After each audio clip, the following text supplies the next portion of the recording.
여러분 아시다시피 120대 유튜브 연합 및 자유통신사 설립을 하시고 지금도 유튜브에서 끊임없는 자유대한민국을 부르짖고 계시는 국민혁명가이시며 한기총 대표회장을 지내시는 정강훈 목사님을 소개하겠습니다.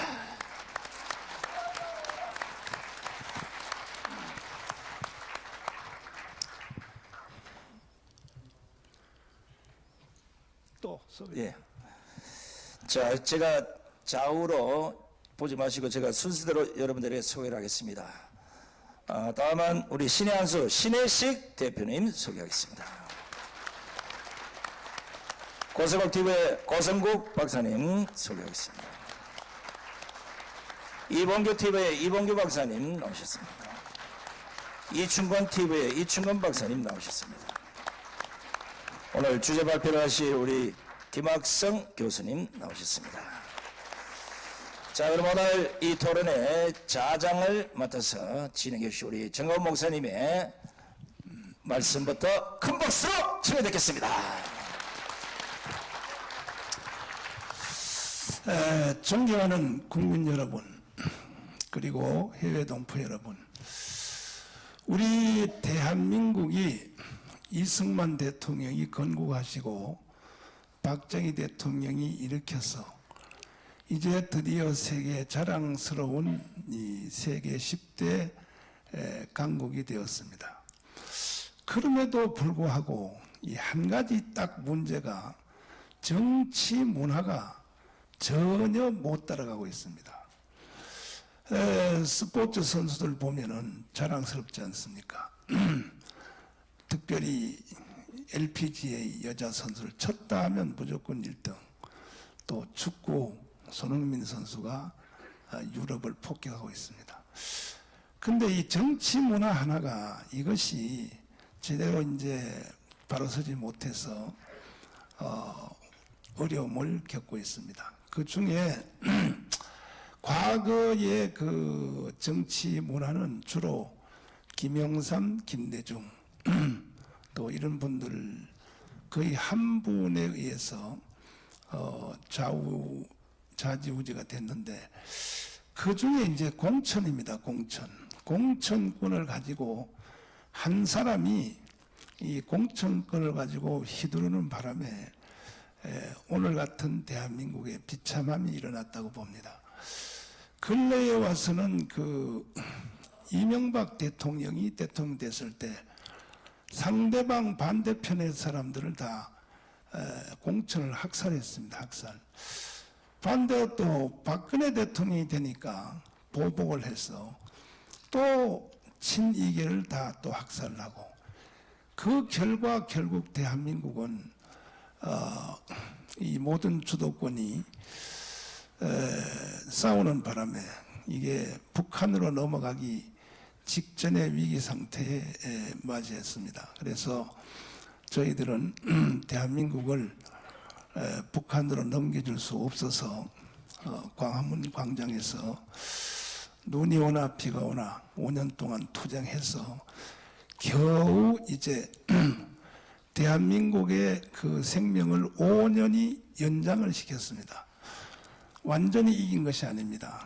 그런데 이제 1년 후에 또 총선이 다가오는데 양당에서 공천하는 그 형태를 보니까 옛날 방법대로 그대로 또 하려고 하는 자세들이 보여지기 시작했습니다. 그래서 이것이 그 내년 4월 10일 총선에서 또 한두 사람이 공천을 주도했다가는 이번에야말로 대한민국은 끝이 나겠다.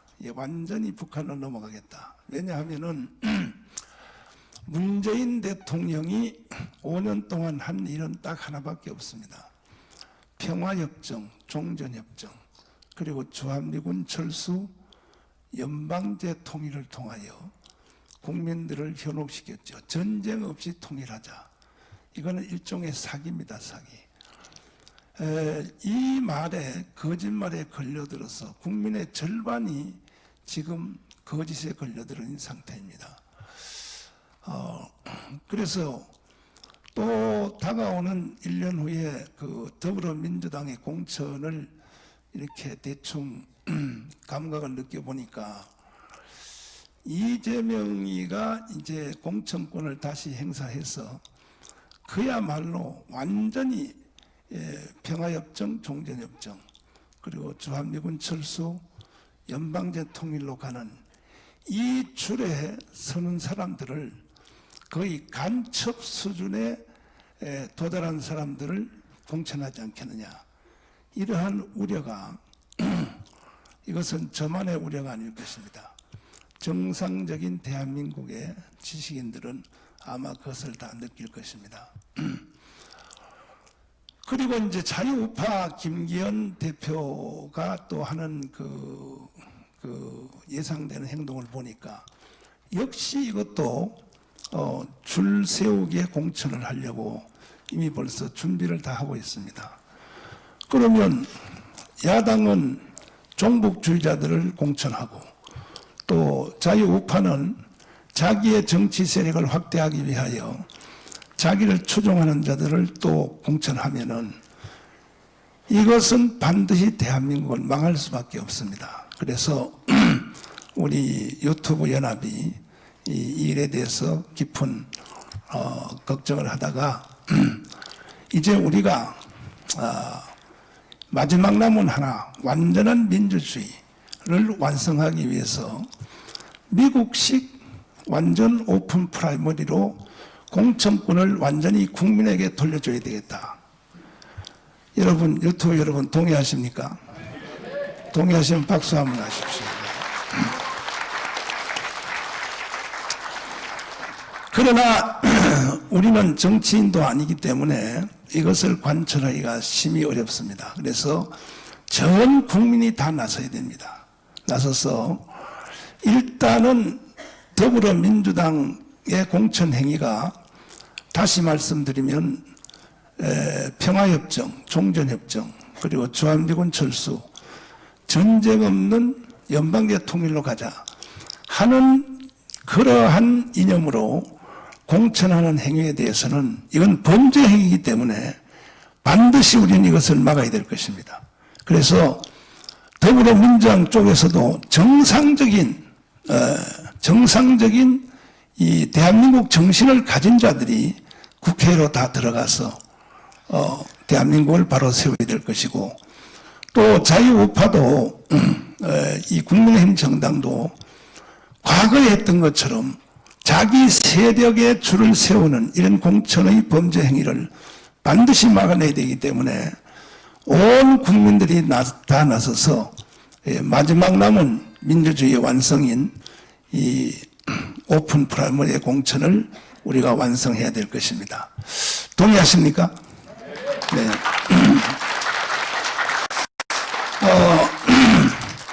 이제 토론을 하기 전에 먼저 여기에 대해서 전반적인 전체 발제를 김학성 교수님이 발제를 한번 해주시도록 하겠습니다. 네.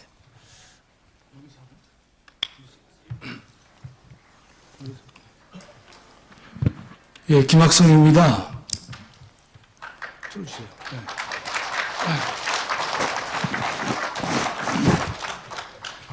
오늘 토론에 앞서서 제가 일정 부분을 오픈 프라이머리에 대해서 제가 간략하게 소개를 좀 하겠습니다. 무슨 저한테 주어진 시간이 몇 분쯤 나나요, 목사님? 짧으면 좋습니다. 교수는 좀 길게 하는 성격이 있어가지고 죄송합니다. 빨리 하겠습니다. 제가 제목을 2024년 총선은 준 오픈 프라이머리로 해야 된다. 준자를 붙였는데요. 오픈 프라이머리에서 준자를 붙인 이유는 나중에 설명을 드리겠습니다. 먼저 민주주의와 그 정당의 문제인데요. 민주주의는 국민이 주인이 되길 원하지만 정당은요, 정당의 지도자들이 주인이 되길 원해요. 두 번째로는 민주주의는 국민의 정치 참여를 원하지만 정당은 당원들만의 정치 참여를 원하고 있습니다. 그래서 현 공직 후보주의 문제점은요, 정당이 자신의 이해와 이익에 따라서 활동을 하는 것입니다. 국민의 이해나 이익을 따지지 않고 자신들의 이익을 위해서만 한다는 것이죠. 두 번째로는 우리 민주주의와 선거를 말씀드릴 터인데, 선거는 민주주의의 가장 중요한 수단입니다. 알다시피 그래서 민주주의의 심장부에 속한다 이렇게 우리가 말할 수 있는 것이죠. 선거는 과거를 제지하고 미래를 선택하는 기능을 하고 있는 것입니다. 근데 현 선거제도의 문제점은요, 잘 알다시피 좋은 상품보다는 팔리기 좋은 상품을 선호하게 된 것이고, 그다음 팔리기 좋은 상품을 선호하다 보니까 장기적으로는 질 나쁜 상품을 고가로 구입하는 그런 우를 범하게 된 것입니다. 또 하나는 자금 없는 단체나 후보라든지 조직이 부족한 단체나 후보는 선택될 수가 없다는 점이 큰 문제점입니다.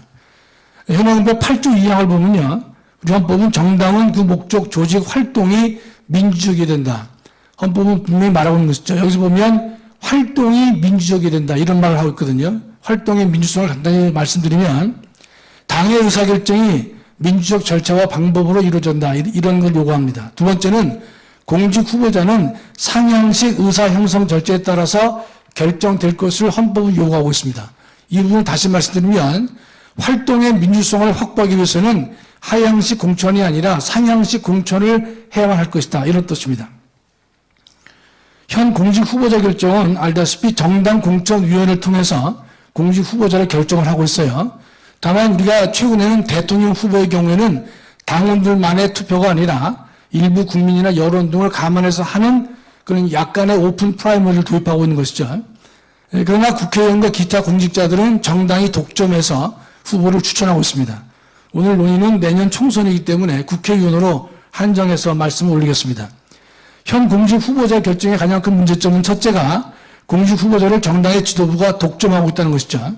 자금이나 조직력 없는 국민은 따라서 후보가 되기 어렵다는 것이에요. 물론 무소속 입 후보가 가능하지만 그러나 양당 구조 하에서는 무소속 후보의 출마는요 허울에 불과하다 이렇게 볼 수가 있는 것이죠. 그렇다면 공직 후보의 결정을 함에 있어서 민주주의 이념을 반영시킬 필요가 있는 것이다.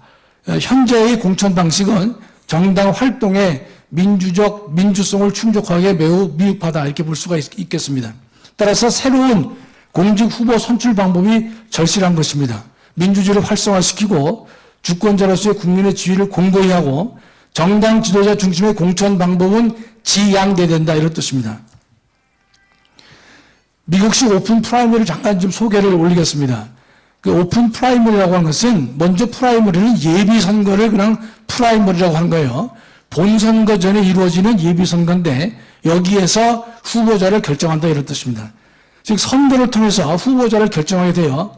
그러다 보니까 첫째 정당 지도자들의 권한이 매우 축소가 됩니다. 또 국민을 주권자로 대접하게 되는 경향이 큰 것이죠. 국민에게 후보 공천권을 주기 때문에 정당 활동의 민주성 또는 국민을 주권자로 대접해주는 그 의의가 상당히 크다고 볼 수가 있는 것입니다. 프라이머리에서 오픈이라는 단어를 쓰게 되는 것인데 오픈이라는 것은 뭔가 하면 당원 외에 일반 국민들도 이 투표에 참여가 가능한 것을 오픈 프라이머리라고 하는 것입니다. 이렇게 하게 되면 정당 지도자들의 당에 대한 영향력이 줄어들 것이고 일반 당원과 시민들의 영향력은 강화될 것이고 그래서 미국에서는 20세기 초, 즉 1900년대에 도입을 했습니다. 그 예비선거가 도입된 과정은 우리가 똑같습니다. 과거 미국도 당원대회인 코커스와 전당대회를 통해서 그 정당의 보수들에 의해서 후보가 결정됐단 말이죠. 그러나 예비선거를 도입하다 보니까 전당대회에서 대의원들이 후보를 뽑습니다. 다시 한번 정리해드리면 과거에는 정당의 보수들이 결정했지만 이 프라이머리를 하게 되니까 대의원들이 모여가지고 예비선거를 치러서 전체 대의원의 의사가 반영되는 공직 후보자 결정이 됐다 이런 뜻입니다. 이것이 이제 시작을 해가지고 당원 이외의 일반 국민들도 참여를 허용하는 제도로 바뀌게 된 것입니다. 그래서 1902년 위스콘신 주에서 처음으로 도입했어요. 처음에 도입했을 때는요, 오픈형 프라이머리가 아니라 폐쇄형입니다. 그러니까 당원만 대의원 선출에 관여가 가능하다 이런 뜻이죠. 그러다가 이후에 오픈 프라이머리로 발전하게 됐고 46개 주 이상이 이 오픈 프라이머리를 채택하고 있다 이런 뜻입니다. 그리고 미국의 오픈 프라이머리에 우리가 알아둘 것은요, 자기가 선택한 정당의 프라이머리에만, 즉 예비선거에만 참여가 가능합니다. 그런데 그 이후에는요, 또 지금도 당적과 무관하게 당일의 정당 하나를 선택해서 하도록 되는 것이에요. 근데 예비선거가 처음에는 환영을 받다가 중간에 시들해졌습니다. 왜 예비선거를, 오픈 프라이머리를 미국에서 잘 활용을 안 했는가? 이런 겁니다. 첫째, 정당 지도자들이 좋아하지 않았어요. 당연한 것이겠죠. 선거 비용이 증가됐습니다. 또 비용 증가만큼 투표율이 증가하지 않았어요. 가장 중요한 것은요, 후보자들이 이 오픈 프라이머리를 통해서 후보가 되는 방법보다는 정당의 리더십과 실력 있는 사람과 교제를 통해서 자신의 후보자 자격을 얻으려고 하는 성향이 강했기 때문에 좀 시들해졌습니다. 그러다가 1960년대에 들어와서 다시 정착돼서 오늘에 이르게 된 것입니다. 제가 시간 관계상 미국 연방 대법원 판결은 제가 소개를 다 할 수가 없는데 하나만 말씀드리면 과거에 1927년에 보면 흑인은 정당 프라이머리에 참석을 할 수가 없다라는 이제 텍사스 주법이 있었는데 그걸 미국 연방 대법원이 위헌 판결을 내린 것이죠. 또 프라이머리를 강제하는 것도 결세자의 자유에 대한 침해가 아니다. 시간 관계상 미국 판례를 몇 개 더 준비를 해왔지만 생략하겠습니다. 예비 선거의 유형인데요. 첫째, 코커스형과 프라이머리형이 있습니다. 코커스란 말은 그 정당의 당원들만에 의해서 대표를 뽑는 것이고, 프라이머리는 일반 국민들도 이 후보자를 선출할 수 있다 이런 뜻입니다. 또 하나는 개방형과 폐쇄형이 있단 말이죠. 개방형은 유권자들도 이 프라이머리에 참석이 가능한 것인데, 이럴 때 사전 등록이 필요하냐 필요하지 않냐에 따라서 제도가 달라질 수가 있습니다. 보통 개방형과 폐쇄형이 있는데 미국도 다양하게 이 제도를 가지고 있어요. 코커스, 즉 당원들만에 의해서 후보를 뽑는 게 코커스인데 미국 민주당은요 14개 주에서 코커스를 가지고 있습니다. 그러나 37개 주에서 프라이머리를 가지고 있는 것이고, 이 프라이머리를 실시할 때 오픈 프라이머리는 25개 주, 그다음에 클로즈 프라이머리, 즉 폐쇄형은요 12개 주가 그걸 따라 시행을 하고 있습니다. 공화당은 18개가 코커스고 33개가 프라이머리고, 프라이머리 중에서 22개가 오픈이고 11개가 클로즈, 즉 폐쇄형 프라이머리를 채택하고 있습니다. 따라서 미국은요 전체가 다 오픈 프라이머리를 갖고 있는 것이 아니라 당원만에 의해서 만들어지는 코커스에 의해서 후보를 뽑는 주도 있고, 또 프라이머리를 통해서 하는 경우도 있고, 그 프라이머리가 오픈도 있고 폐쇄도 있다, 이렇게 여러분이 보시면 좋겠습니다. 그 다음에 여러분 알아두실 것은 미국에서는요 대통령과 기타 공직자를 뽑는 이 프라이머리가 의미가 다릅니다.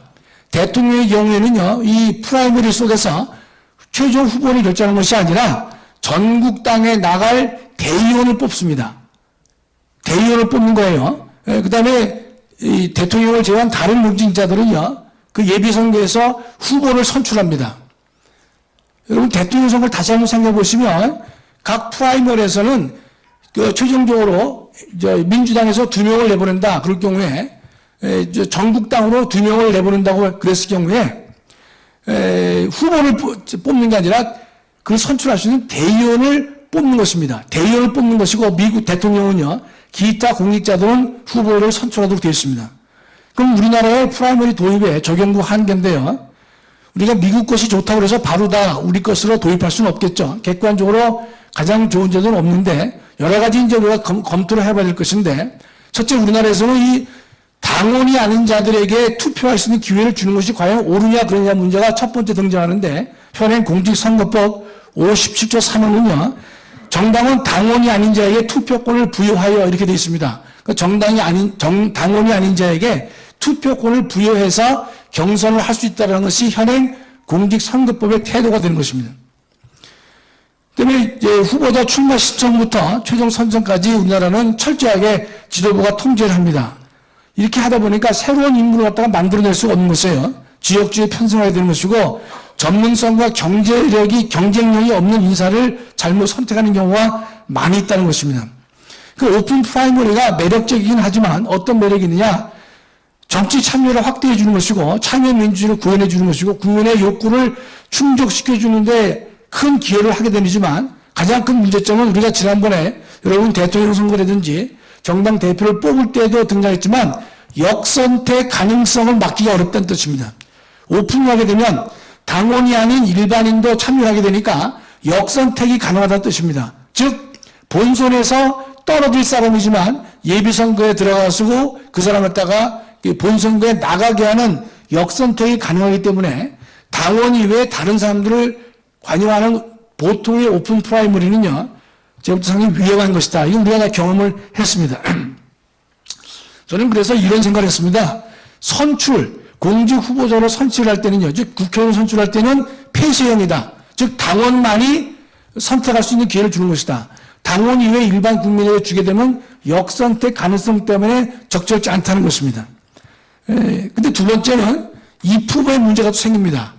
거기에 입후보를 할 때 정당에서 선호하는 사람만 입후보가 될 것이냐, 아니면 일반인도 입후보가 될 것이냐, 여기 참 어려움이 있습니다. 아마 오늘 토론에서 제가 토론자들에게 이 주제를 제가 맡기고 싶은 것인데, 입후보를 개방용으로 할 것이냐 아니냐, 이 문제가 우리 중요한 관점이 될 수가 있는 것입니다.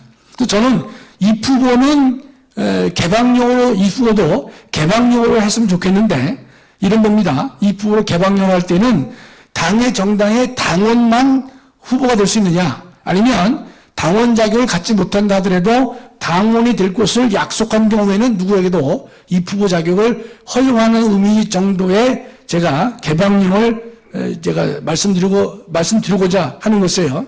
그래서 어려운 문제는 당원이 아닌데 정당에서 후보자로 입후보할 수 있겠는가? 바로 그 문제가 오늘의 중요한 논점이 될 수밖에 없습니다. 두 번째로는 지역구하고 현 비례대표입니다. 지금 현재 비례대표제는 여러분 알다시피 정당이 후보자를 정하고 후보자의 순서까지도 정당이 다 결정합니다. 하다 보니까 정당 지도부의 파워가 매우 막강합니다. 동시에 여성들의 홀수에 강제 배정하고 있습니다. 1357구로 강제 배정하고 있는데, 여성을 무조건 홀수에 강제 배정하고 반 이상을 추천하도록 강제하고 있는 것인데, 제가 볼 때는 정당한 사유를 찾기 어렵습니다. 그러면 어떤 식의 비례대표가 좋을 것이냐? 정당은요, 이 후보자만 추천하는 것입니다. 20명, 30명 추천하고, 그 순서는 정당의 지도자가 정하는 것이 아니라 후보자들이 투표를 통해 가지고 득표 결과를 가지고 비례대표의 순서를 정하는 방법이 가장 좋겠다, 이런 뜻입니다. 그러면 제 개인의 생각일 수도 있겠지만, 이것은 독일에서 바이에른주에서 이 제도를 가지고 있습니다. 바이에른주는요, 그 정당은 후보군만 추천을 합니다. 20명, 30명 추천을 하죠. 후보자의 구체적 순위는 유권자들의 투표로 결정하도록 하고 있습니다. 따라서 정당의 지도자들은요, 할 수 있는 권한은 후보군에 누구를 넣을 것이냐, 어디까지 넣을 것이냐는 정당의 권한이지만, 그러나 구체적 순서를 정할 수가 없고, 구체적 순서는 유권자들이 판단해서 결정하는 것이기 때문에 국민을 주권자로 대접하고, 그다음에 국민의 정치 참여를 상당히 의미 있게 해주는 바람직한 제도가 아니겠는가, 이런 생각을 한 것입니다. 결론은요, 선택은 당원만이 한다. 두 번째, 이 후보는 당원이 해야 되겠지만 일정한 조건을 충족한 시민도 이 후보가 가능하도록 하자. 세 번째, 비례대표 순위도는 유권자가 정한다. 이렇게 제가 준비를 했습니다. 이상입니다. 저희들이 이 행사를 진행하는 이유는 저는 자칭 타칭 선지자입니다. 선지자는 지나간 옛날 얘기를 해석하는 걸 선지자라고 하지 않습니다. 선지자는 다가올 미래를 먼저 본다는 얘기죠. 선견입니다. 선견. 먼저 보고 앞으로 이루어질 일을 이걸 국민들에게 알려주는 것을, 그래도 국민들이 그렇게 선택한다면 할 수 없는 거죠. 이게 선지자인데, 제가 선지자의 입장에서 보면 다음 1년 후에 2024년 이 총선, 4월 10일 총선은 더불어민주당은 종전협정, 평화협정, 주한미군 철수, 그리고 연방제 통일로 가는 사람을 당에서 일방적으로 공천하기 때문에 더불어민주당의 성향을 가진 국민들도 원치 않는 투표를 해야 되는 겁니다. 이런 비극이 우리 앞에 1년 후에 다가올 것입니다. 그러면 여기서 우리가 물어보면 더불어민주당의 성향을 가진 국민들 중에서 지금 지지율이 약 한 30% 중반인데 그 35%의 국민들 중에서 주한미군 철수에 대해서 찬성하냐 안 하냐, 누가 그걸 찬성하겠습니까? 그럼에도 주한미군 철수를 강요하는 후보를 찍을 수밖에 없는 강요를 당할 것입니다. 1년 후에. 그 다음에 이제 국민의힘 정당 후보는 줄 세우기 공천입니다. 자기 세력을 위하여. 그러나 그런 사람들을 누가 찍겠습니까? 그래서 우리는 이 재앙을 방지하기 위해서 이 행사를 마련했는데, 시간 관계상 여기 도저히 지금 시간이 이중 예약이 되어서 참석할 수 없었는데 제가 간청을 해서 고성국 박사님을 모셨습니다. 먼저 한번 발제해 주시기 바랍니다. 예, 고맙습니다. 안녕하세요. 고성국입니다. 우리 김학성 교수님 발제는 아주 교과서적으로 잘 정리를 해주셔서 저는 그 발제 중에 어떤 제도도 절대적으로 올바른 제도는 없다. 이 대목 제가 다시 한번 환기시키고요. 제도는 제도일 뿐이다. 그 제도를 우리가 어떻게 선택해서 우리 실정에 맞게 잘 활용할 것이냐라고 하는 관점에서 접근하면 된다. 오픈 프라이머리가 오늘 주제긴 하지만 저게 절대적으로 올바르고 선해서 우리가 저걸 검토하는 것은 아니다. 지금 우리의 시대 상황이 오픈 프라이머리를 적극적으로 검토하게끔 요구하고 있기 때문에 우리가 저 논의를 하고 있는 것이다. 이 점을 먼저 말씀드리고, 또 두 번째 우리 김 교수님 발제 중에 미국이나 여러 나라 사례를 쭉 설명하셨는데 거기도 보면 다 복합형이에요. 하나의 단일한 룰로 전국을 다 커버하는 게 아니거든요. 어떤 주는 코커스, 어떤 주는 오픈 프라이머리 이렇게 다 결합되어 있어요. 그래서 저는 우리가 내년 총선의 공천 문제를 접근할 때도 하나의 원칙, 하나의 컨셉으로 일률적으로 다 적용하는 식으로 이렇게 기계적으로 접근할 일이 아니다. 그렇게 생각합니다. 제 말씀을 짧게 몇 가지만 말씀드리겠습니다. 저는 이제 교과서는 우리 김학성 교수께서 잘 정리해 주셨으니까 옆에 내려놓고 실전적인 얘기 몇 가지만 하겠습니다. 우리가 공천을 하는 목적이 뭐냐? 이거 이기기 위해서입니다. 이 너무나 당연한 명제를 가끔 학자들이 깜빡하는 수가 있어요. 그래서 오픈 프라이머리가 절대적으로 올바르다고 주장을 하면서 모든 걸 다 그쪽으로 밀어붙여서 결과가 어떻게 나오든 이게 정치개혁을 위해서는 좋은 것 아니냐. 저는 그런 이 제도는 원치 않습니다. 공천의 목적은 선거에서 이기기 위한 것입니다. 선거에서 이기기 위해서 필요하면 전략공천도 해야 되고, 필요하면 표적공천도 해야 되고, 필요하면 낙하산도 태워야 되고, 필요하면 오픈 프라이머리도 도입해야 된다. 이겁니다. 그 다음에 우리나라의 그 현실적인 정치 상황이 호남과 영남이 다르고, 영남에서도 TK와 낙동강 이 벨트를 안고 있는 PK가 다릅니다. 충청남도와 충청북도가 달라요. 그래서 하나의 제도를 일률적으로 적용하는 것은 다른 곳에서는 우리가 득을 볼 수 있을지 모르나 다른 곳에서는 바로 그것 때문에 우리가 스스로 넘어지는 경우도 있어요. 그 점 우리가 늘 염두에 둬야 된다는 거고요. 그러면 어느 지역은 어떤 룰로, 어느 지역은 어떻게 라고 하는 결정을 누가 할 거냐. 그거 하라고 당 지도부 뽑아놓는 거예요. 당 지도부에게 그 정도 권한을 줘야 끝난 다음에 책임을 물을 수가 있어요. 그 다음에 한 가지만 더 마지막으로 말씀드릴게요. 오랜만에 제가 우리 정광훈 대표님도 뵙고 또 여러 우리 동지들을 뵈니까 참 반가운데, 지난번에 우리 신혜식 대표는 명함도 못 내밀고 컷오프 당했는데 이봉규 대표도 마찬가지일 거예요. 그런데 이분들이 저는 국회의원 선거 나가면은 떨어질 거라고 생각해요. 그런데 대통령 선거 나가면 굉장히 선전할 거라고 봅니다. 제가 여러분들한테 우스갯소리로 농담하는 게 아닙니다. 신혜식, 이봉규가 갖고 있는 전국적 지명도 있죠. 그거는 전국적인 선거에서는 잘 먹혀요. 그런데 지역으로 가면 아니 저기 어디 저 경상북도 산골에 신혜식 아는 사람이 몇 명이나 있겠어요. 이 대통령 선거와 전국 선거 그리고 어쨌든 지역구로 엮여지는 지역구 선거는 전혀 선거 양상이 달라요. 전국적 지명도 우리 자유파 전사들 이게 전국적으로 지명도가 있어요. 그런데 막상 지역에 들어가서 지역에서 30년 이상 맨날 경조사 쫓아다니면서 동네 옆집에 개똥이 내는 숟가락이 3개요. 이거 하고 있는 사람하고 박상 맞부딪혀서 경쟁해서 이겨와라. 불가능해요. 더구나 선거 기간을 한 1년이나 주면 몰라.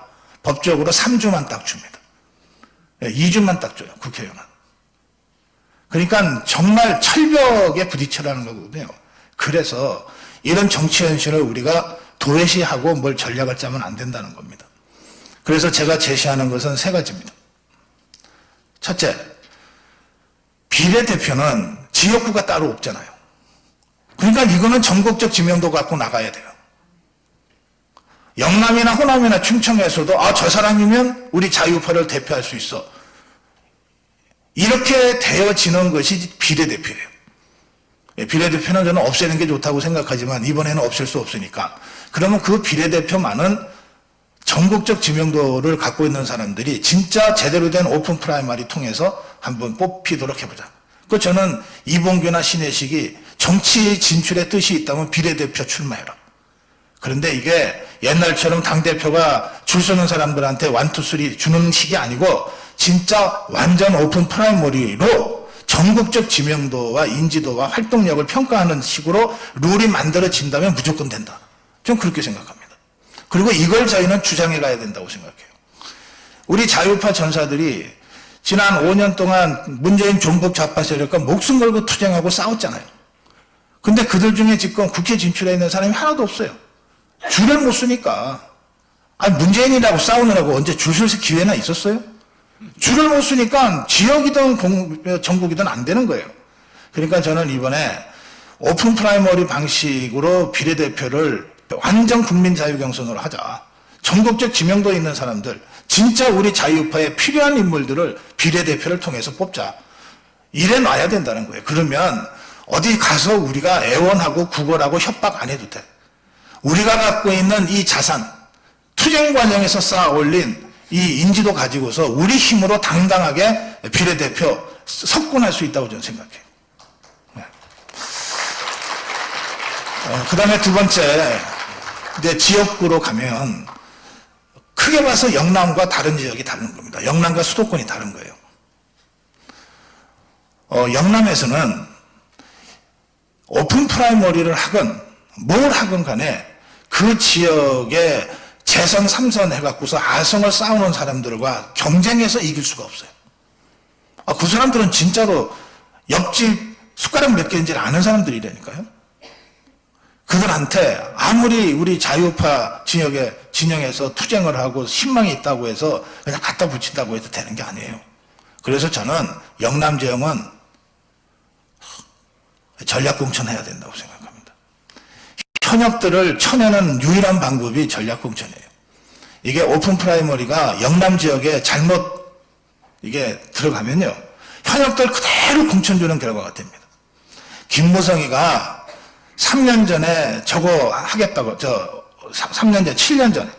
김무성이가 7년 전에 문재인이랑 손잡고 오픈 프라이머리 하려고 했다가 박살난 거는 기득권을 갖고 있는 현역 의원들한테 절대적으로 유리한 제도라고 사람들이 봤기 때문에 그래요. 실제로 지금 오픈 프라이머리를 영남에 가져가면 그렇게 된다니까요. 그래서 저는 영남 지역은 다른 방식으로 가야 된다고 봅니다. 수도권은 어차피 현역이 별로 없어. 121개 선거구 중에 우리 국민의힘 현역이 10명 채 안 돼요. 그러니까 여기는 다 비슷비슷해. 그리고 여기에서야말로 맨날 나가면 단골로 떨어지는 선수들이 많아요. 우리 쪽에. 이런 선수들은 안전하게 지는 카드야. 이런 사람들한테는 대대적으로 오픈 프라이머리를 통해서 정말 물갈이를 해도 가능한 지역이에요. 또 그렇게 해야 저 좌파들이 수십 년 아성처럼 지키고 있는 것을 밑에 국민의 힘으로, 국민혁명의 힘으로 돌파할 수 있을 거다. 그렇게 생각해요. 그래서 권역별로 오픈 프라이머리 도입을 다르게 생각해야 된다. 저는 수도권은 오픈 프라이머리로 가야 된다.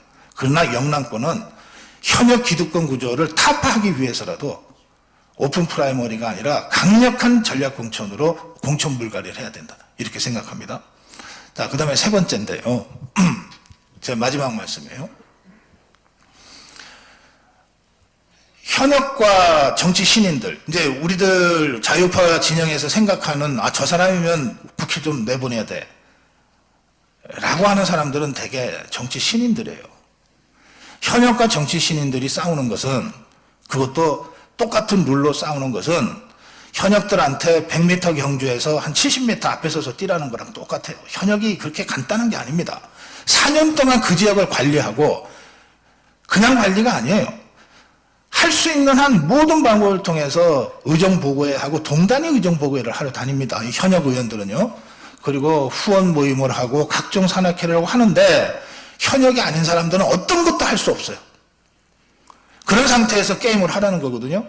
그러니까 똑같은 출발선에 세워놓고 현역과 정치신이 갖다 붙이면 100m 경주에서 70, 80m까지 가 있는 자하고 싸워야 되는 거예요. 그래서 여기에 대해서 완전히 자르거나 아니면 완전히 자르는 게 불가능하면 현역들에 대해서 핸디캡을 확실하게 줘야 됩니다.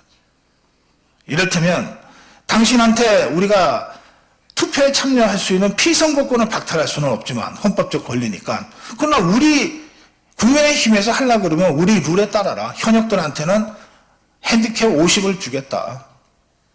50% 먹고 게임 하려면 해라. 그럼 이게 50이냐 40이냐라고 하는 건 다 전례가 있습니다. 이를테면 3년 전 선거할 때 도의회 의원 현역이 그 도의회 의원직을 사퇴하고 국회의원에 출마할 경우에 핸디캡 40%를 줬어요. 40% 안고서라도 하려면 해라. 그 40% 자기가 핸디캡 안고 가서 경선에서 뛰어서 초선된 사람이 있어요. 그러니까 그런 정도의 핸디캡을 안고도 경쟁할 정도로 강력한 경쟁력을 갖고 있는 사람이라면 뭐 우리도 어쩔 수 없죠.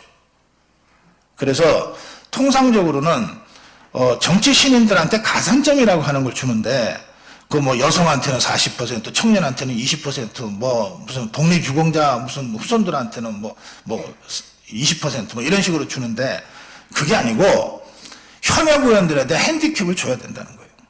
이게 같은 얘기처럼 보이지만 달라요. 이게 어떻게 다르냐? 가산점을 주면 자기가 득표한 것의 40%를 얻는 거예요. 그러니까 정치 신인이 아무리 열심히 해봤자 10%밖에 못 얻으면 40% 줘봤자 14%밖에 안 되는 거예요. 그게 아니고 현역의 핸디캡을 50을 줘야 40 정도 득표하는 자를 20으로 만들고 게임을 할 수 있다는 거예요. 그래서 어떤 방식으로든 실질적으로 공정한, 실질적으로 페어한 그런 경쟁으로 뭐 국민 오픈 프라이머리건 뭐건 하려고 그러면 현역에 대한 강력한 핸디캡 적용이 필요하다. 그게 싫으면 민주당 가서 해라. 또는 무소속으로 해라. 무소속으로 해봐라. 저는 이렇게 할 수 있다고 생각합니다. 그 세가의정과 관련된 제 토론이 혹시 여러분들한테 좀 도움이 될 수 있었으면 좋겠고요. 우리 정광훈 대표께서 미리 양해 말씀을 해주셨습니다만, 죄송스럽게 제가 일찍 일어나야 돼서 여러분께 다시 한번 죄송하다는 말씀드립니다. 고맙습니다. 구 박사님은 보내드리겠습니다. 이제 이 시간에는 과거의 잘못된 공천에 대한 사례를 먼저 한번 짚어보고 그 다음에 또 대책에 대한 이 토론을 해나가도록 하겠습니다. 먼저 과거의 그 김영삼, 김대중, 박정희 대통령이 공천할 때는 그건 다 아시니까 더 이상 설명할 필요 없습니다. 그분들은 박정희 대통령은 좀 다르지만은 김영삼, 김대중은 돈 얼마 가져왔어? 물어보고 얼마입니다. 받고 이렇게 했습니다. 공천을. 그러니까 그거는 아예 간두고 이명박 대통령 때 공천이 어떻게 학살되었는가. 그 공천이 잘못된 것 때문에 오늘날의 대한민국이 존재 자체가 흔들리게 생겼습니다. 우리가 광화문 운동 안 했으면요, 대한민국 끝났습니다. 북한으로 넘어갔습니다. 동의 안 하십니까?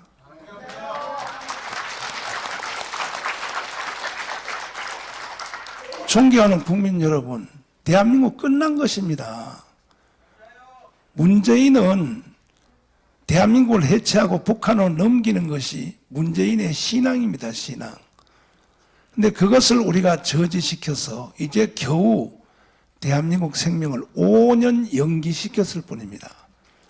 정권이 바뀌어지고 윤석열 대통령이 대통령 됐다고 해서 완전히 이긴 것이 아닙니다. 겨우 5년 생명이 연장되었습니다. 그래서 이제 다시는 과거에 잘못된 공천 제도를 그대로 했다가는 그야말로 이제 다시 한번 대한민국이 무너지면 영원히 회복할 수가 없습니다. 그래서 신혜식 대표님에게 이 주제를 한번 부탁드리려고 하는데, 이명박 대통령의 공천의 그 문제점, 그때 누구누구를 세워서 친박, 박근혜 쪽의 공천을 다 학살했다 그러는데, 그 언론 하셨으니까 잘 아시죠? 그 내용에 대해서. 한번 말씀 한번 해주시죠.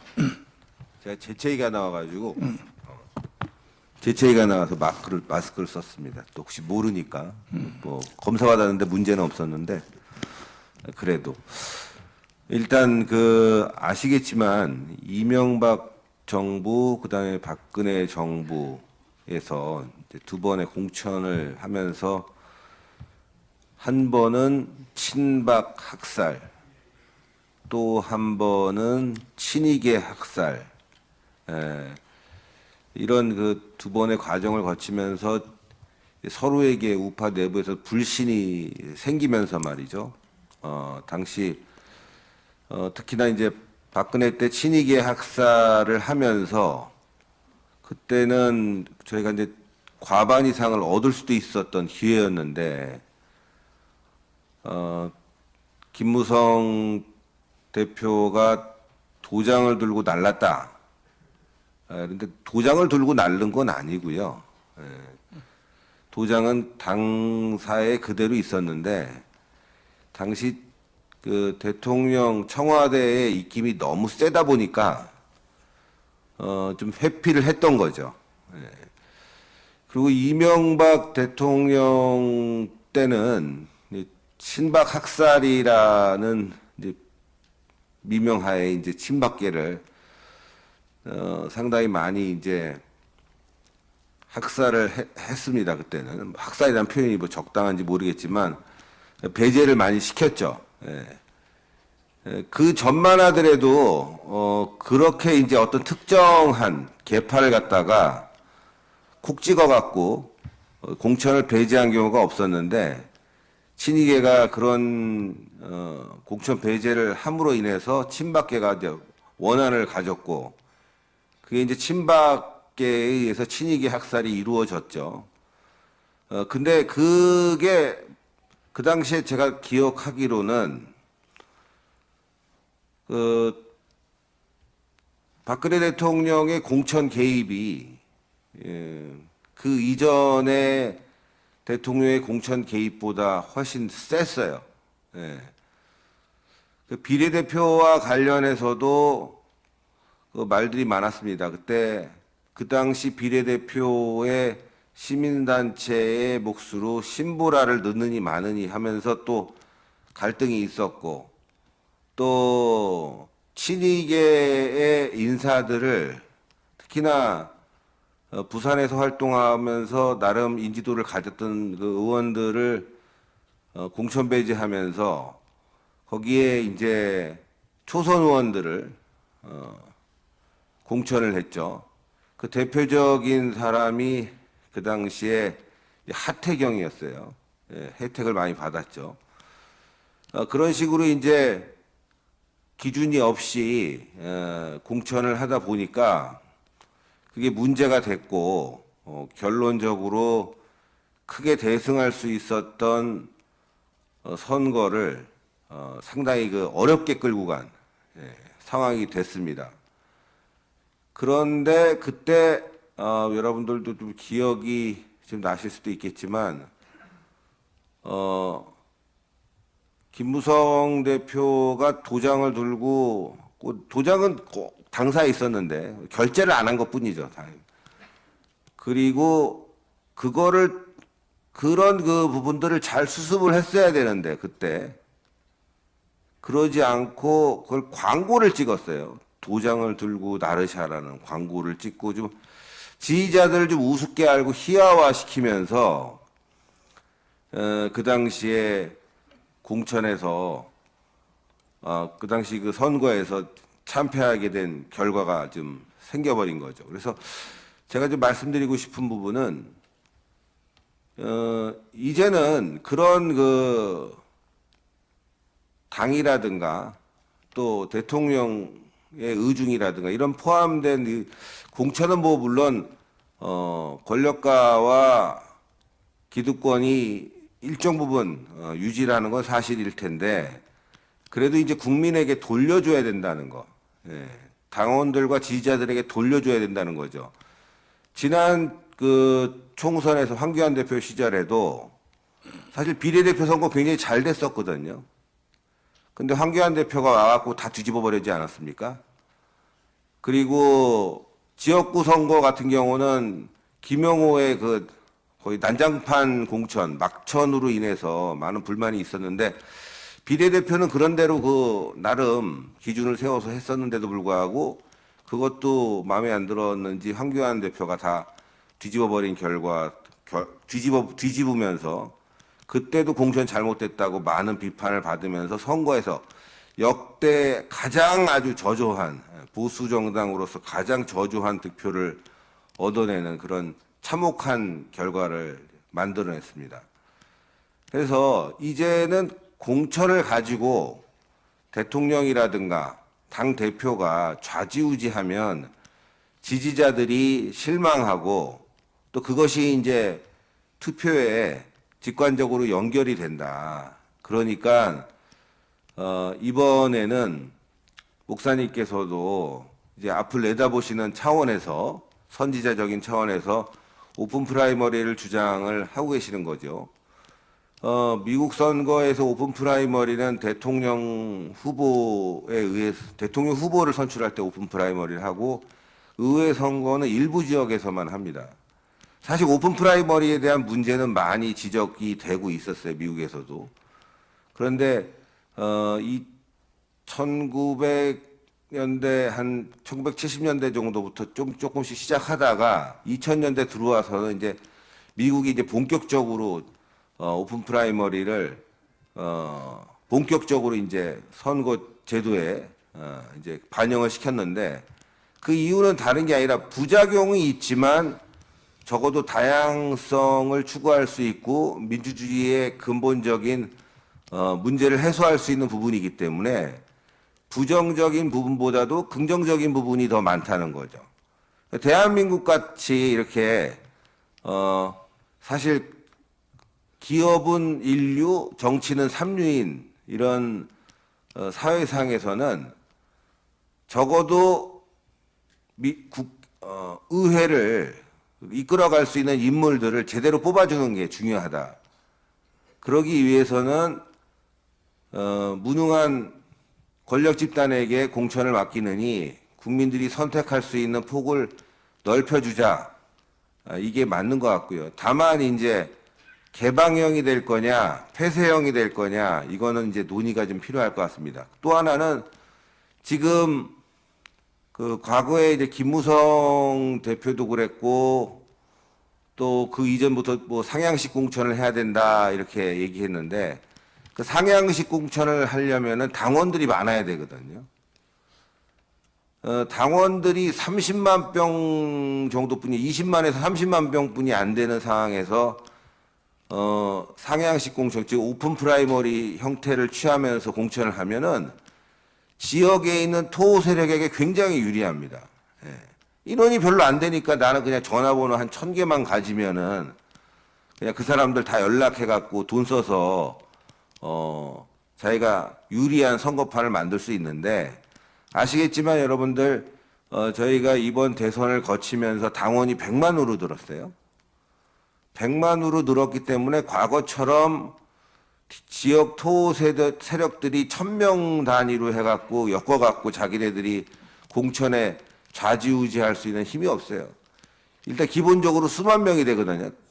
그 지역의 당원들이 수만 명을 관리할 수가 없는데, 지금 우리 자유마을 포함해가지고 또 일반적으로 참여하시는 분들이 올해 말까지 목사님 목표가 500만입니다.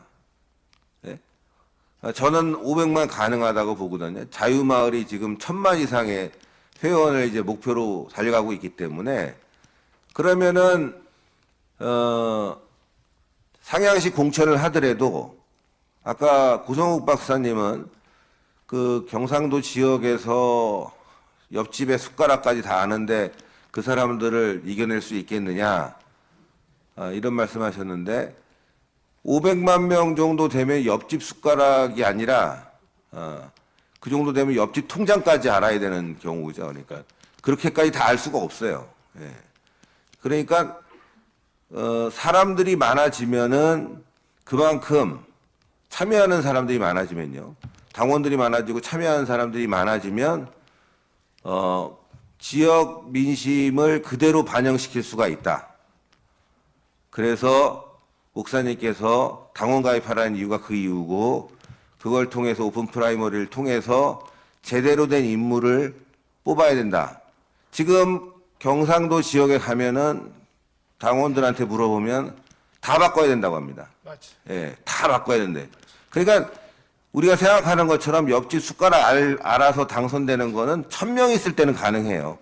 숟가락 하나씩 더 주면은 금방 됐는데, 이게 단위가 몇만 명 단위가 넘어가면은 이 고무신 돌려갖고 될 일이 아니거든요. 그때부터는 결국에는 당원들의 의중이, 국민들의 의중이 중요합니다.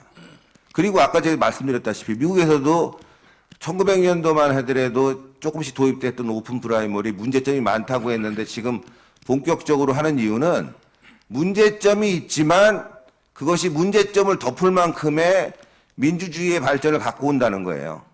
그러니까 우리도 오픈 프라이머리를 할 때 문제점은 부르면 분명히 있습니다. 폐쇄형이 됐든 개방형이 됐든 뭐 지금 역선택이라는 문제가 있거든요. 그래서 시작은 폐쇄형으로 가면 됩니다.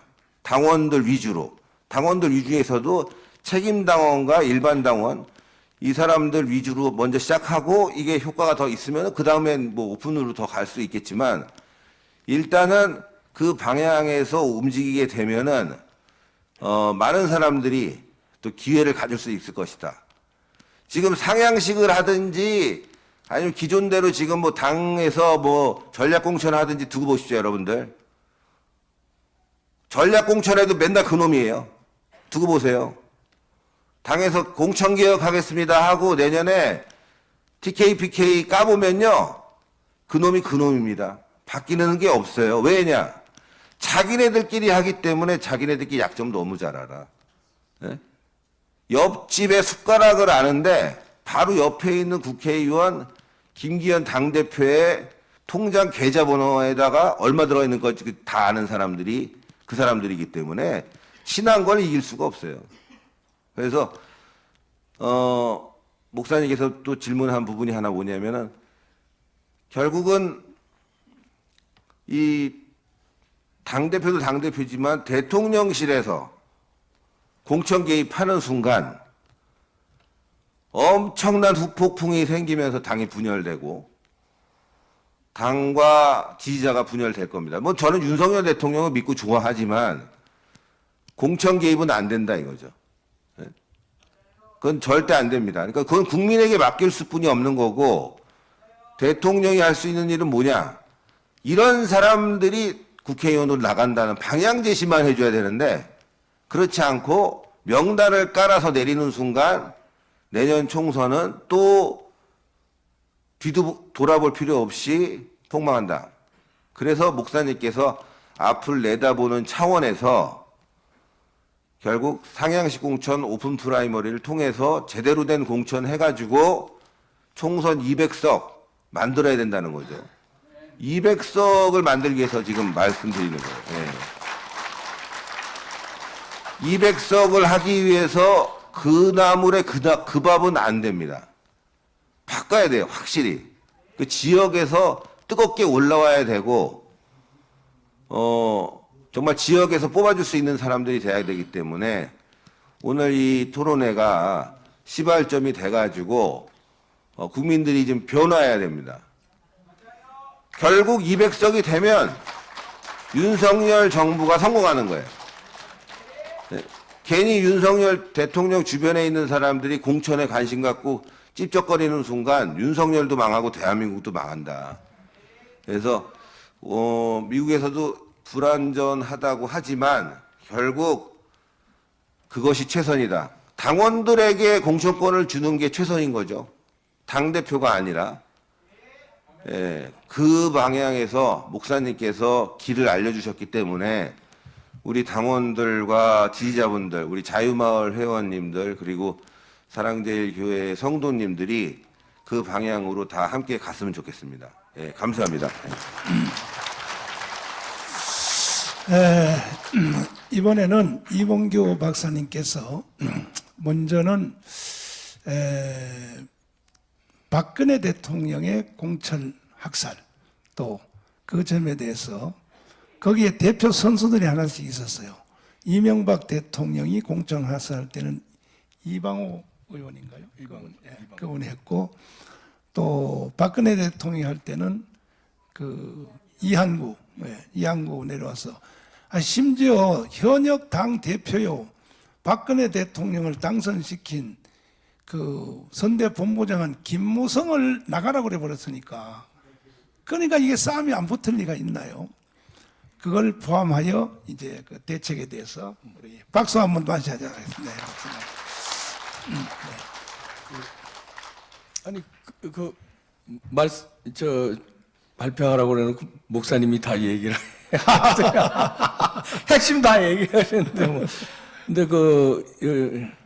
우리 헌법학자께서 김학성 교수 역시 헌법학자처럼 교과서적으로 말씀하셨다고 고성국 박사도 얘기했고요. 고성국 박사는 또 정치학 박사로 실전에 특히 한국 정치를 했으니까 실전에 아마 얘기를 한 건데 실전인데 그럼 누구를 위해서 이기는 실전이냐? 국민의힘이나 윤석열 대통령 윤핵관들 이기는 실전이냐? 아니면 국민을 위한 실전이냐? 그 실전이 또 다른 건데요. 거기서 조금 적은 이견이 있는데 방법은 굉장히 옳았습니다. 그거는 최고위원으로 들어가거나 당대표일 때는 자, 영남은 이렇게 하고 수도권은 이렇게 하고 비례대표는 이렇게 하자. 이렇게 주장하면 이게 되겠죠. 근데 우리가 여기 모여서 그런 주장한다고 씨알이나 맥힐까요? 택도 없는 소리입니다. 택도 없는 소리예요. 공허한 얘기예요. 그거는 김재원 최고위원이 수석 최고위원입니다. 수석 최고위원이 미국 가서 뭐 정강훈 목사가 우파 통합했다, 장악했다 얘기했잖아요. 그거 뭐 틀린 말입니까? 아니 맞는 말 했는데도 국민의힘에서 뭐라고 지저대니까 앞으로는 전자도 꺼내지 않겠대요. 너 전자 안 꺼내나 내가 한번 본다. 전자도 안 꺼내겠대. 아니 이런데 우리가 여기서 무슨 영남은 어떻게 하고 뭐 호남은 어떻게 하고 수도권은 어떻게 하고 비례대표는 어떻게 하자고 해봐야 그건 우리들끼리 공연부를 하는 거고 신혜식 대표는 이제 뉴미디어의 원로입니다. 나이는 저보다 이제 좀 아래지만 뉴미디어에 관한 우리나라 1세대예요. 여러분 뉴미디어 아시죠? 레거시 미디어가 이제 뭐 조중동을 비롯한 기존의 이제 그 언론인데 뉴미디어가 일어난 게 한 15년 되냐? 한 15년 정도 전에 이제 뭐 인터넷 신문이라든가 인터넷 방송이라든가 이제 뉴미디어, 이제 유튜브 생기기 한참 전이죠. 그래서 뉴미디어에서 독립신문이라는 신문으로 참 애국 투사를 많이 언론 현장에서 언론인답게 또 그 TV조선에서 방송도 많이 했고요. 지금은 뭐 신의 한 수로 방송하고 있고, 그러니까 현장 경험, 그 언론 취재 경험으로 얘기를 잘 해줬고요. 저는 이제 뭐 종합무사라고 할까요? 칼잡이로. 자, 그러면 우리가 왜 모였느냐? 그냥 오늘 왜 모였어요? 그냥 관철해야 될 거 아니에요. 여기 차비 드리고 시간 드리고, 저도 위험이 걸려서 배가 지금 아파 죽겠는데, 저도 약속이 있다고 고성국처럼 미리 갈 거야. 아니, 우리가 왜 절실하기 때문에 모인 거 아닙니까, 여러분? 그렇습니다. 지금 국민의힘 지도부로는 안 되겠다고 해서 모인 거 아닙니까? 이거 다 갈아엎어야 되는 거 아닙니까? 그러면 우리가 신호를 줘야 돼요, 신호를. 지난번에 여러 가지 우리가 광화문 세력이, 애국 시민들이 신호를 줘서 관철한 게 있습니다. 최근에는, 자, 책임당원, 100%로 하자고 그래서 우리가 관철시켰잖아요. 당대표 선거 요번에 전당대회요. 그 전에 애들 뭐 여론조사하고 뭐 이러고 난리 쳐가지고 그거 우리가 없앴잖아요. 그거 우리 힘입니다. 맞아. 우리가 광화문에서 지저대고, 그 다음에 공청회를 하고, 그 다음에 각 유튜브로 여러분들이 이금 유튜브 지금 연합회에서 다 나오셨는데 유튜브로 우리가 주장하고 이러니까 야, 뜨거워해서 이거 안 되겠다. 그리고 우리가 당원 가입 캠페인을 했어요. 그래서 당원 가입하자. 우리가 안에 들어가서 우리가 싸워야 되겠다. 그렇다고 신당 창당하자니 보수 우파가 또 찢어지면 그러니까 그 안에 들어가서 그 당을 변화시켜야 되겠다. 그래서 최근 몇 달 사이, 그러니까 한 5, 6개월 사이에 전당대회를 앞두고 들어가서 당원 가입한 게 몇십만 명이에요. 이준석이 당대표일 때 28만 명 있는데, 당원이, 전당대회 할 때 80몇만 명이에요. 얼마나 늘어났어요. 그 50만 명의 상당 부분은 제가 판단할 때는 아스팔트 우파가 거기 절대 다수라고 생각합니다. 그걸 제가 들었어요. 어디서 들었냐면,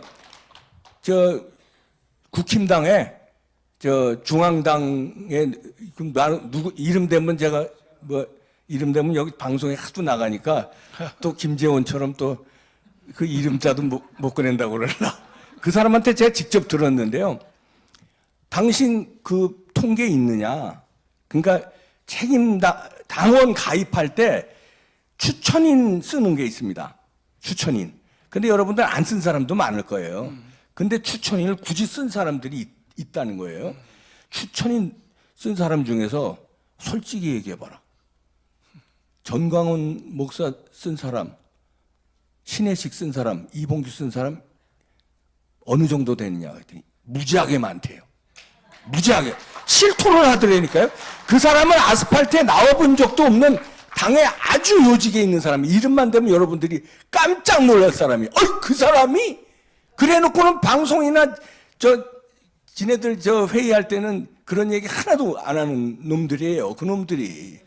그러고서는 이득은 알맹이는 다 찾아 먹었잖아요. 그렇게 해서 우리가 어떻게 했습니까? 윤석열 대통령 이긴 거 아닙니까? 결정적으로 0.7%로. 그리고 전당대회에서 이준석 몰아낸 거 아닙니까? 그렇게 해서 이준석 패거리들. 자, 그러면 우리가 오늘 이 공청회를 왜 여냐 이거죠. 제가 오픈 프라이머리에 장단점이 있는 거 여러분들 여러 패널들이 얘기하셔서 다 아는데, 미국에서도 장단점 때문에 지금까지도 논란이에요. 그러나 제도는 악법도 법이라고 따르는 게 또 선진국이에요. 소크라테스도 그런 얘기했지만 완벽한 법은 어디 있습니까? 그러니까 따르는 그건 미국이고, 자, 우리는 이 시점에 그럼 어떻게 해야 되느냐? 민주당은 우리가 갈아엎을 수 없으니까 국민의힘에는 우리 아스팔트에 시민들이 책임당원으로 들어가 있잖아요. 엄청난 아마 제일 많을 겁니다. 그 구성으로 예를 들어서 무슨 윤석열을 예를 들어서 누구게 이거 다 따지면요 아스팔트 우리 광화문 세력이 분포도로 제일 많을걸요? 그러면은 제일 많은 분포도를 가지고 있는데 우린 맨날 왜 뒷전이야? 아니 그리고 신혜식이 들어가면은 저 골치 아플 것 같으니까 서류 심사에서 떨어지고 비리 저질렀냐? 서류 심사에 왜 떨어졌어? 정가 6범이야? 아니 이재명이 정가 4범인데 대표하는데 정가 몇 범이냐? 제가 정과가 이거 들어오나? 마이크가 안 돌아. 마이크가 안 아니 그냥 얘기해 내가 얘기해 줄게. 집시법 위반 등등 해야. 그건 훈장이지. 그게 훈장 말고 한 7범대. 검사 사칭 했어 안 했어? 안 했지. 안 했지. 그럼 됐어. 아니 이런데 서류 심사에 떨어뜨리잖아요. 저놈들은 벨지라를 다 한 놈 요즘에 별게 다 나오는데 당대표를 방탄하려고 온 당과 지지자들이 난리를 치는데 그러니까 국민의힘은요 얍삽한 당입니다. 그 얍삽한 당을 이대로 놔뒀다가는 안 되겠다. 안 돼. 1년 남았는데 지금서부터요 오픈 프라이머로 미는데 제가 제안하는 건 이겁니다. 오픈 프라이에 김학성 교수도 얘기했지만 두 가지가 있잖아요. 코커스 빼고 코커스는 이제 전당대회니까 폐쇄형이 있고 이제 오픈형이 있잖아요. 오픈형은 한국에서는요 사기당할 가능성이 좀 있습니다.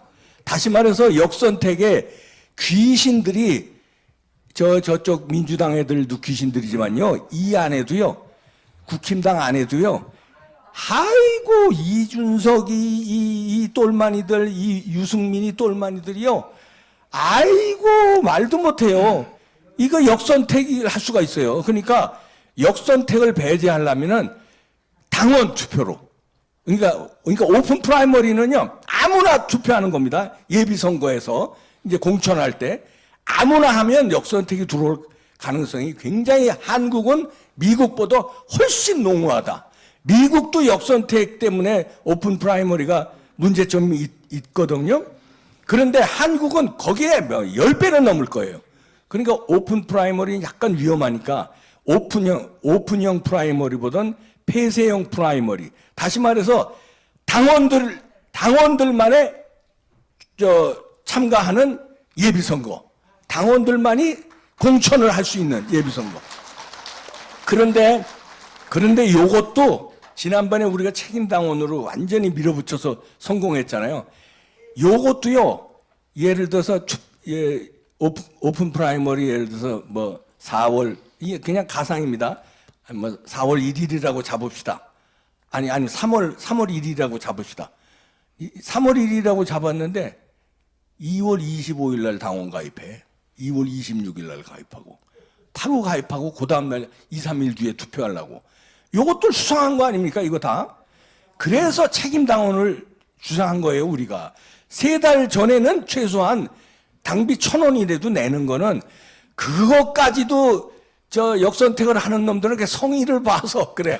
아예 그래 알아. 3달 전에 하는 건 그 성의는 인정한다. 그거까지는 어떻게 봉쇄 못한다 이거죠. 그래서 책임당원으로만 오픈 프라이머리 다시 말해서 크로스드 프라이머리 그러니까 폐쇄형 프라이머리로 가서 기술적으로 역선택을 보완하는 그렇게 해서 우리가 여기서 주장을 지금부터 세게 해고 나가야 지난번에 책임당원만으로 하는 전당대회를 우리가 관철시켰지 않습니까? 마찬가지로 이번에도 우리가 관철시켜야 됩니다. 안 되면요 지금까지 광화문에서 우리가 보여줬던 추우나 더우나 눈이 오나 비가 오나 우리가 여태까지 고생한 거요 다 도로함이 타불대요. 목사님 말씀하신 대로 다 민주당은 다 시뻘건 놈들로 다 공천해서 걔들이 장악할 거고 국힘당 놈들은 다 그런 놈들이 또 비겁한 놈들이 다 장악할 겁니다. 이번에 다 부셔야 됩니다. 그러려면 이 공청회가 지금서부터 시작돼서요 활활을 타올라서 저들한테 압박을 줘야 됩니다. 야, 오픈 프라이머리 안 했다가는 우리 책임 당원들 다 떠나겠다. 여러분들이 책임 당원 아니에요? 여기 책임 당원 아닌 사람도 있는 것 같다. 눈동자가 좀 이상하다.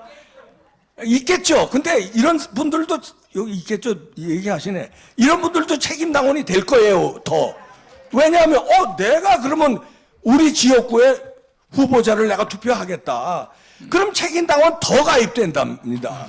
그러면 지금서부터 우리가 중요합니다. 싸웁시다. 네. 관철합시다 우리.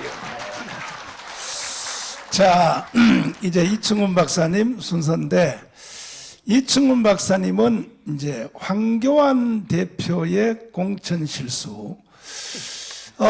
황교안 대표는 처음에 그 당 대표할 때에 처음에는 이렇게 말했어요. 나는 공천권을 행사하지 않겠다.